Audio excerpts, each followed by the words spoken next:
hitting with her coach Jermaine Jenkins and Japan Tennis Federation coach Masashi Yoshikawa. Osaka was her typical bubbly self throughout the 90-minute session,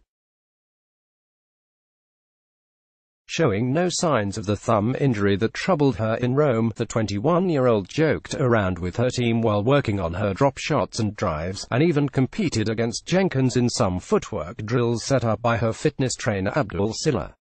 "What are you counting? I hit like 10 already," she told Jenkins with a chuckle as he kept shaving off some points from the tally of successful drop shots she made. Comfort on clay. Sliding smoothly from one side of the court to the other, Osaka's comfort level on clay continues to rise, which explains why she's managed to post more wins on the surface this year. She has 7-1 win-loss on clay in 2019, compared to any other season she's had on the professional circuit.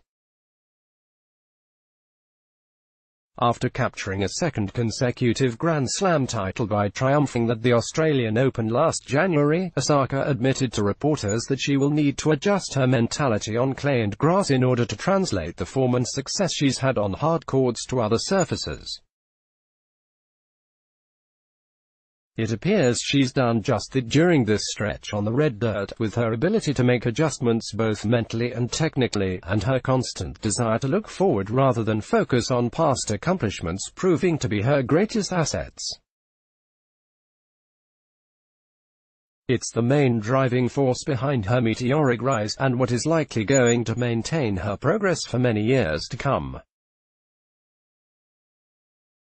I tend to look forward instead of in the past, and I want to win more," Osaka told reporters in Madrid earlier this month. "Of course I'm really happy about all my accomplishments, but I can't let that sort of make me stop working hard on a roll." The Japanese Haitian youngster will be looking to extend her 14-match winning streak at the Grand Slams when she steps on court for her Roland-Garros opener next week. It's going to be her first major as the #1 seed, a feat she had been really keen to achieve, and one she hopes to experience again in the future. "I definitely am thinking about keeping the #1 ranking," assured the reigning US and Australian Open champion. "Of course for me I would love to have the career Grand Slam. It would be even better to make it a calendar. That's definitely my goal. At the same time, I don't really want to put too much pressure on myself like that, because I feel like in the end I play my best when I'm enjoying myself. I feel like that's why I always do well in Grand Slams, because I always have fun there." Despite the physical problems that interrupted her clay campaign, Osaka is definitely approaching Roland-Garros with confidence, having lost just one match on the red dirt this year.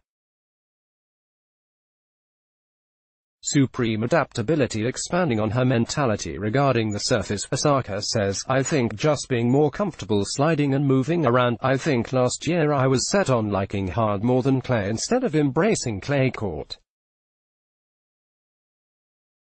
It's not like I can avoid this season, you know what I mean. So, I think this year I just sort of put all my energy into training and learning how to move better than I did before. And yeah, I know what my goal is and I know what I'm trying to play for, so I'm doing whatever it takes to get there. I think just movement-wise, overall I've got a little bit better. I feel like I slide into the forehand now as opposed to sliding after I hit. I think that is one of the better things that I have done recently." When she won the Australian Open in January, Osaka became the first woman since Jennifer Capriati in 2001 to follow up a maiden Grand Slam success by winning the very next major.